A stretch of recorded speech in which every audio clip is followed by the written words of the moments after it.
अस्सलाम वालेकुम। Pakistani mom lifestyle में आप सबको वेलकम है। तो कैसे हैं आप सब? उम्मीद है सब ठीक ठाक होंगे। अल्लाह ताला आपको अपने मान में रखे। अल्लाहुम्मा सल्ली अला सय्यिदिना मुहम्मदिन नबिय्यिल उम्मी व अला आलिहि व अस्हाबिहि व बारिक वसल्लिम अलैहि।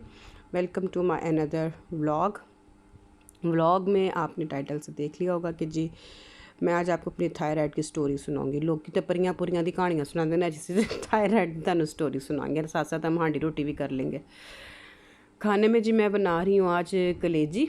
और कलेजी को जो है ना, आप थोड़ी देर के लिए अगर 10-15 मिनट के लिए सिरका लगा कर रख देना तो इसकी जो बू होती है ना इटसेल्फ अपनी, वो ख़त्म हो जाती है। सिरका लगा कर रखें और उसके बाद धो के जो है ना आप इसको पकाएं तो बड़ी मज़े की बनती है। और इसका जो एक बू होती है ना, जिस बच्चे नहीं खाते और स्मेल चढ़ती है, वो नहीं होती। चलो जी, मेथड भी आप देखते जाए। मैं की पान लगी है तो की करन लगी है। माशाल्लाह मेरी बहनें इतनी एक्सपर्ट है कि मेरे से भी ज़्यादा अच्छा बना लेती होंगी, लेकिन मैं साथ साथ अपनी रेसिपी भी आप लोगों से शेयर करूँगी। अच्छा जी, मैं थायराइड स्टोरी कुछ इस तरह में कि मैं ना किस तरह बताऊँ। अच्छा हाँ, मेरे हार्मोनल प्रॉब्लम्स जो थे ना वो बड़े चल रहे थे। तो मुझे डॉक्टर ने सजेस्ट किया कि आप ना अपना वेट लॉस करें। मैंने यकीन करें कोई जिम ना छड़ी, मैं कोई टोटका ना छड़िया, मैं कोई नस भज ना छड़ी। यकीन करें दौड़ा लग रही ने मारो मार, जिम भी जा रहे हैं, फाके भी कट रहे हैं, टोटके भी पी रहे हैं, खा रहे हैं, मतलब हर तरह की चीज़ मैंने करके देख ली। मेरे हार्मोन्स तो जो थे ना वो थोड़ा सा बैलेंस होना शुरू हो गए, लेकिन जो मेरा वेट था ना वो ठीक नहीं हो रहा था। मेरा वेट बढ़ता ही जा रहा था, मतलब बड़ा ही गेंद गूंद बन के फिरने सा सी गोल मोल सी शेप होती जा रही थी। बड़ा यकीन करें अपने आप पे ना जबर किया कि यार ये कम हो। अच्छा, उसके साथ साथ और क्या हो रहा था, मेरा हेयर फॉल बहुत हो रहा था। मेरी आवाज़ जो थी वो बहुत अजीब सी होती जा रही थी। मतलब मुझे पता था, मेरे घर वाले नोटिस कर रहे थे कि मेरी जो आवाज़ है ना, ये साउंड मेरा चेंज हो रहा है। उसके बाद मेरी स्किन बड़ी ख़राब हो रही थी।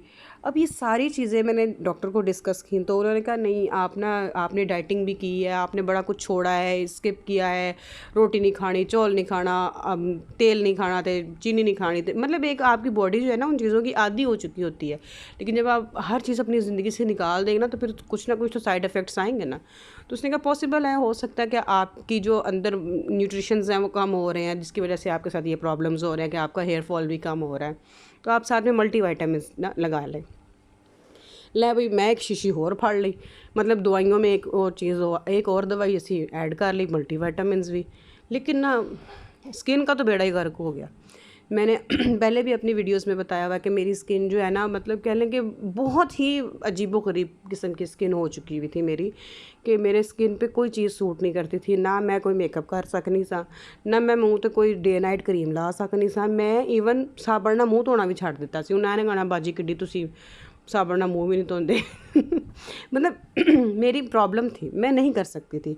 मेरे मुंह के ऊपर बाकायदा ऐसे निशान बन जाते थे जैसे मेरा चेहरा जगह जगह से बर्न हो गया हुआ है, जल गया हुआ है।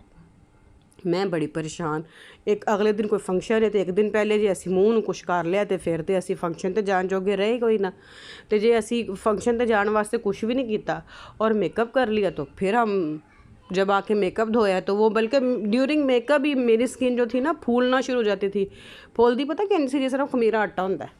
मैं बड़ी परेशान कि पता नहीं यार ये क्यों, मेरी स्किन सेंसिटिव है लेकिन इतनी नहीं है। मैं स्किन का डॉक्टर भी फड़ लिया, नाल ही विच पा लिया। मैं कहा नहीं भी हूँ स्किन अब चेहरे से ऊपर तो कुछ नहीं ना होता। वो भी विखाया, ए क्रीम ला, ओ कर, ए कर, बड़ा कुछ किया। अच्छा, मुझे डॉक्टर्स ने ना अल्लाह ताला, मेरे वो डॉक्टर जो है वो हैं तो होम्यो के डॉक्टर हैं, लेकिन यकीन करें वो बड़ी डिटेल में मेरे साथ बात करते समझाते हैं। उन्होंने कहा तो इस तरह कर, एक दफ़ा थायराइड का चेकअप करवा। थायराइड का चेकअप करवा के फिर मुझसे बात करना, T3 T4 मतलब कंप्लीट चेकअप करवाना अपना। मैं करा लिया। जब मैंने करवाया तो मेरा उस पर हाइपोथायराइड आया था। इसमें 2 किस्में होती हैं, हाइपर और हाइपो। हाइपर में क्या होता है कि आपका वेट गिरना शुरू हो जाता है। हाइपो में होता है कि आपका वेट बढ़ना शुरू हो जाता है, आपकी स्किन पे स्किन रैशेज़ हो जाते हैं, आपके जो नकल्स होते हैं, नेक होती है, इसमें ब्लैक लाइनिंग्स बन जाती हैं, आपका हेयर फॉल बहुत ज़्यादा होना शुरू हो जाता है। मेरे नाल यकीन करो है ही कम, मैं तो अजीब ही रंग बिरंगी फिरया करा। मतलब मूँह का रंग होर है, हत्थां दा रंग होर है, गर्दन ते होर अजीब हालात ख़राब। अच्छा, मैंने वो जब कराया ना मेरा हाइपो निकल आया। अब हाइपो जब निकला ना तो मैंने ना, उसने मुझे बोला कि आप ना उस टाइम पे क्योंकि मैं एलोपैथी यूज़ कर रही थी, मैं होम्यो नहीं यूज़ कर रही थी, क्योंकि होम्यो मैंने काफ़ी देर पहले छोड़ दी हुई थी क्योंकि मुझे वो सूट नहीं कर रही थी। कहते हैं अच्छा आप जहाँ से जिस लेडी डॉक्टर से आप अपना ट्रीटमेंट करवा रही हो ना हार्मोन्स का, तो आप उन्हीं को ही अपनी रिपोर्ट दिखाओ तो वो आपको क्या सजेस्ट करती हैं। फिर उन्होंने मुझे वही थायराइड की जो मेडिसन है ना, थायरोक्सिन जो है, वो मुझे उन्होंने हाफ़ गोली से स्टार्ट करवा दिया।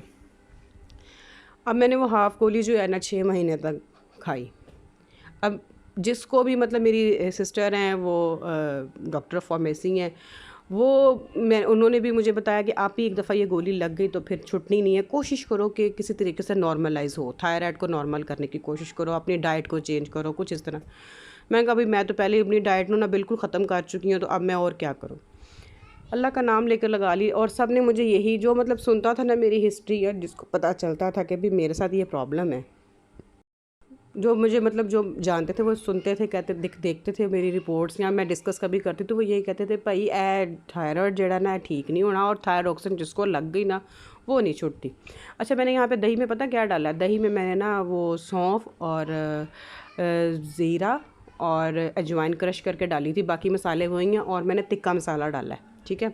और ये पेस्ट और बाकी मसाले घर दे पा के ना तो मैं पेस्ट डाल के रख लूँगी। लहसुन अदरक में और प्याज में जो है ना कलेजी फ्राई हो रही है, जब तक कलेजी का पानी ड्राई ना हो तब तक आपने कोई शै नहीं बिच पानी, उन्हें अच्छे तरीके से फ्राई कर लें। बाकी मसाले आपने दही में डाल के रख लेने।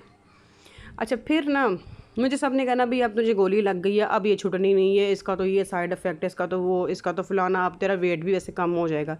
मुझे वेट कम करने की भी थोड़ी सी खुशी थी कि अच्छा मेरा वेट इस बहाने मतलब कम तो हो ही जाएगा ना, चलो थायरोक्सिन अब खा ही लेते हैं। और मतलब सब ने मुझे बड़ा डराया कि जी अब ये ठीक नहीं होना, और मेरी आवाज़ एड्डी भैड़ी हो गई, बंदे यार मेरी आवाज़ हो गई, अभी भी खैर थोड़ी सी वो है, लेकिन ज़्यादा ही मतलब मुझे ख़ुद भी फील होता था कि मेरा साउंड कैसा हो चुका हुआ है। मेरा वो वाला साउंड है ही नहीं जो मैं शुरू से, एक बंदे को पता ही होता है कि आपकी आवाज़ कैसी है, मेरा वो भी नहीं था, बिल्कुल चेंज। फिर मेरा मूड इतना ख़राब, मूड स्विंग्स इतने स्विंग, एक पल हम रो रहे हैं, एक पल हम हंस रहे हैं, एक पल हमारा गुस्सा जो है वो पीक पे पहुंचा हुआ है, अगले पल ऐसे ठंडे हो गए हैं, मतलब मूड स्विंग्स भी बहुत ज़्यादा थे। अब ना मुझे सब ने बड़ा डराया, थायरोक्सिन लग गई, हाय हाय हूँ तो छुटनी नहीं, हूँ तो छुटनी नहीं। अच्छा मैंने ना 6 मंथ वो हाफ़ गोली खाई है। हाफ़ गोली खा के साथ मैंने ना अपना थोड़ा सा डाइट को भी चेंज किया, मैंने अपने आप को थोड़ा सा ख़ुद को भी हमने चेंज, मैंने कहा थोड़ा सा ना मतलब कह लो को अपना माहौल चेंज करें। माहौल से ये नहीं कि अब बंदा घरों निकल के पहाड़ियां ते चल के बह जाए, ਇਹੋ ਜਿਹੇ काम साढ़े कोलों नहीं होंगे तो ना ही बंदे कोलों अफोर्ड होंगे ने। मतलब अपने आप को थोड़ा सा बदला, और आहिस्ता आहिस्ता करके फिर जो था ना अपनी रूटीन में मैं वापस आई। 6 महीने बाद जब मैंने थायराइड का टेस्ट करवाया तो अल्हम्दुलिल्लाह मेरा थायराइड नॉर्मल हो गया। मैं शॉक्ड, यकीन करें मैं शॉक्ड थी, लिटरली मैं शॉक्ड कि मुझे जो सब लोगों ने इतना डिसअपॉइंट कर दिया हुआ था ना कि भाई आपका तो अब थायराइड नॉर्मल होना ही नहीं है, तो आप जो है ना बस हूँ तो गोली लग गई, अब तो ये गोली नहीं ख़त्म होगी, इसका तो ये भी साइड इफ़ेक्ट, इसका तो वो भी साइड इफ़ेक्ट। लेकिन अल्हम्दुलिल्लाह कहने का मकसद ये है कि दवा के साथ साथ दुआ की भी ज़रूरत है, और कुछ ना कुछ अपने आप को भी चेंज करने की बड़ी ज़रूरत है। जब तक हम ख़ुद अपने आप को चेंज नहीं करेंगे, हम ख़ुद अपने आप को थोड़ा सा बदलेंगे नहीं, और अपने आप पर तवज्जो नहीं ना देंगे, तो फिर एक के बाद एक गोली जो है ना हमारे अंदर ऐड होती जाएगी। तो गोलियों पे कम से कम इन्हिसार करना चाहिए, और अपने दिमाग पे ज़्यादा से ज़्यादा ज़ोर देना चाहिए कि दिमाग को दुरुस्त रखें। गला बातों में हमारी पक गई है कलेजी। आपने मेरी रेसिपी देख ली होगी, मैंने दही में सारे मसाले, सिर्फ घर के मसाले थे और तिक्का मसाला डाल के मैंने ना सारा कुछ जो है ना दही में डाल के फिर मैंने कलेजी में डाला। कलेजी को मैंने भून लिया था, चॉप किया हुआ मैंने, इसमें लहसुन अदरक इस्तेमाल किया है, और बिलीव करें ना मज़ा आया ना रोटियां दे नाल चपातियां दे नाल, कि यकीन करो। अब मैं वीडियो मैं वॉइस ओवर कर रही हूँ तो मेरे मुंह 'च पानी आ रहा है, फिर मुझे फिर वही याद आ रहा है कि ये किस तरह मैं खाती सी, और मैंने जैसे खाई थी ना मैं वो भी तरीका आपसे शेयर करती हूँ। ये देखिए देगची पे जो बच जाता है ना, ये जो मसाला, इसको इन पूंज के खाने का एक वखरा ही स्वाद है।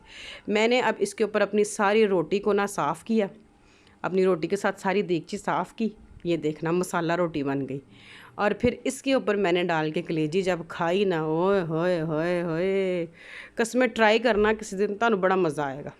बस जी मेरी थायराइड स्टोरी यही थी। अपना ख्याल रखें, अपने आप को बदलें, और अपने दिमाग को सुकून में रखें। अल्लाह ताला ने हमारी हर चीज़ का जो है ना कोई ना कोई मकसद है, मकसद के तहत हमें दी हुई है, इनका ख्याल रखना हमारा फ़र्ज़ है। ओके जी, लाइक सब्सक्राइब और शेयर माय चैनल। अल्लाह हाफिज़।